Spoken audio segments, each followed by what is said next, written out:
What's up, guys? Quick video here trying to show you guys how to upgrade your XMR 850 to XMR 1000 weights. The same process will work for changing the primary clutch weights on any of the Gen 3 Can-Am platforms, XMR 500, 700, 850, 1000, etc. Yeah, so if this is helpful, drop a like, hit the subscribe button. It helps get the channel more support, and these videos do take some time to make. And I try to walk you guys through step by step so you can do this yourself and not have to deal with your shitty dealership and save yourself some time and money in the process. Alright guys, today we are installing the primary clutch weights off of the XMR 1000 into this XMR 850. It is one of the primary differences between the two models, and it's one of the only differences that affects performance. So there's the part number right there. You throw these in there, it'll make your 850 upshift a lot slower, allowing you to get into the engine's peak RPM range. They purposely clutched the 850 wrong so it wouldn't rev out, which maybe helps with engine noise a little bit and probably helps with your fuel consumption slightly. But if you're going to run the 1000 tune, you really should run the 1000 clutch weights. This thing is going to get tuned very soon. I'm probably going to go with Pandemic Performance. Okay, step one, remove the seat, remove the engine side cover, and remove this panel right here. You'll usually find some shells and rocks stuck in here. To remove that panel, it's just 2 snaps and a screw, and then that panel comes out. If you can't figure that out on your own, you probably should not be messing with your clutches. That gives you enough room to get to all the fasteners around the belt box and get the cover off. You could pull this floorboard. I don't think it's going to be necessary on the 850. I'm going to try to do it just how you see here. Haven't even had this cover off before, so it'll be interesting to see inside there. I know the clutches are essentially the same as my 700, but this belt box is different. So we'll get to inspect it and see if we find any mud, any signs of leakage. All right, pulled off all the fasteners, super easy. 8mm wobble extension, got to all of them. That's the fasteners right there.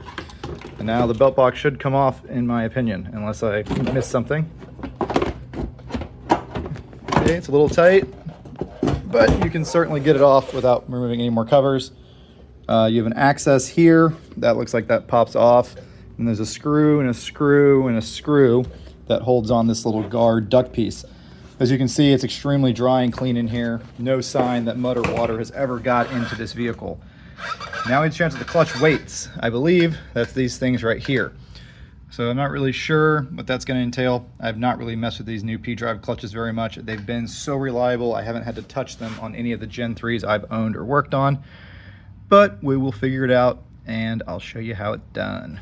But yeah, pretty big clutches and big belt for a UT or for an ATV. This is definitely more like UTV size stuff, so that's good to see. All right, I've been playing with this for a minute, trying to figure out the best way to do it for you guys. This is what it looks like before you take it apart.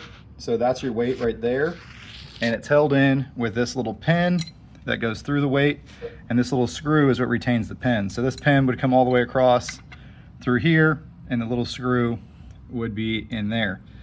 So what I did was I backed the screw off till about there, tapped on the screw head to break this loose, used just this old Torx driver as a punch to remove this pin. Once you get these two out, the weight can kind of jiggle around in there, but you might notice, oh man, dropping stuff. I'm trying to work with one hand, you know.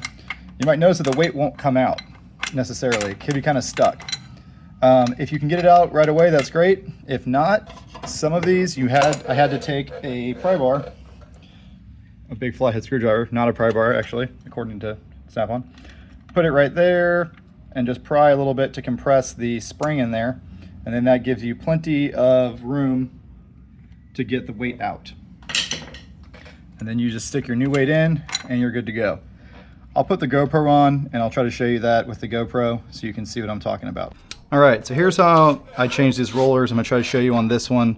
I got a little better spot so you can kind of see what's going on. So first, back out that screw about that far, just a couple turns. Yeah, so back the screw out a little bit, put your bit back in there and tap it. Using the bolt to kind of protect the threads, because you don't want to just bang on the threads. So once you get it out a little bit, take the bolt out the rest of the way. Be careful with these bolts, they're very soft metal. They're just there to retain that pin. Then take you a punch, go in here, and knock the pin out. Now you can see which way it goes in. The wear mark right here is closer to the end. You can also see where the Loctite was on one side. Probably doesn't matter. Then grab your magnet, grab your weight out, That's your big fatty weight. Don't need that anymore. Get your new XMR 1000 weight, aka the skinny weight. And now we're going to install it in the reversed order. It is a little tricky to do this properly without breaking anything. So probably put this in the exact same way. So we'll drop our weight in here. We can hold it with a magnet.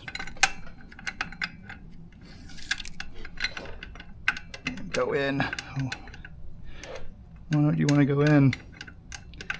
If it don't drop straight in, like I said earlier, just take your pry bar, your pry screwdriver right here. Provide a little persuasion.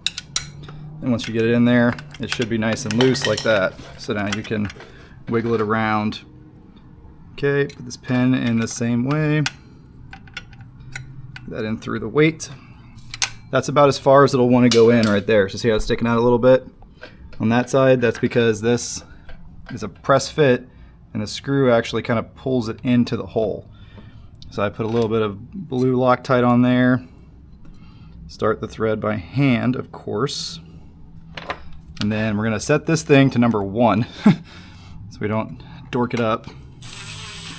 We just want to torque it until this goes in flush.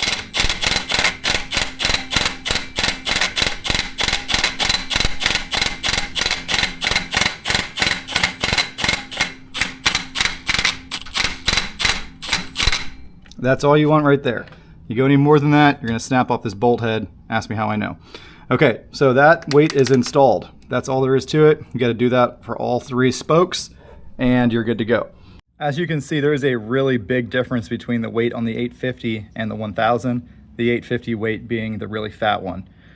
So I'm very curious to see how much acceleration I'm gonna gain by just changing the clutching and not changing the tune. I'm gonna go out and do draggy pulls with just the clutches to see the difference. And then after I do the tune, of course, I'll do draggy pulls again. But that is a huge amount of weight difference. Yeah, it's gonna turn way more revs now. All right, so we got our weights in there. It was super easy. Didn't have to mess with any of this. And now we're gonna put the cover back on. Make sure you clean this area real good. It might be advisable to put a new gasket in there. Mine's so new, I'm not gonna worry about it. This gasket was sealing very well. Just gonna throw it back on there. Don't over torque these bolts. They're just torquing into plastic. Probably the best idea to start them by hand and torque them by hand. But of course, I'm really lazy, so I'm gonna use the Milwaukee Impact on the number 1 torque setting. All right, so I just took it around on the pavement. It immediately revs out to 7,000 RPM. Before it was a really slow climb because it was upshifting really quick. So the RPM's like, now it's like, bam, peak RPM, peak power, and it just launches. So definitely a good mod. It needs the tune to go with it. This thing needs to be revving higher than 7,000 RPM, just not enough revs. So we're gonna get the tune on here soon, but I'm gonna test it out in the mud. And we're gonna do 0 to 60 pulls first. I'm gonna put the OEM tires back on it off of the Pioneer 1000. Those crap tires it came with. Put those back on it so we do apples to apples. Probably go out to the same place in the compound and we'll do some 0 to 60 pulls and see if the clutching actually made it any faster. I did just notice cruising around that it just rips the back tires loose on the pavement a lot easier now. So definitely gonna be interesting to see what the change is with the weights.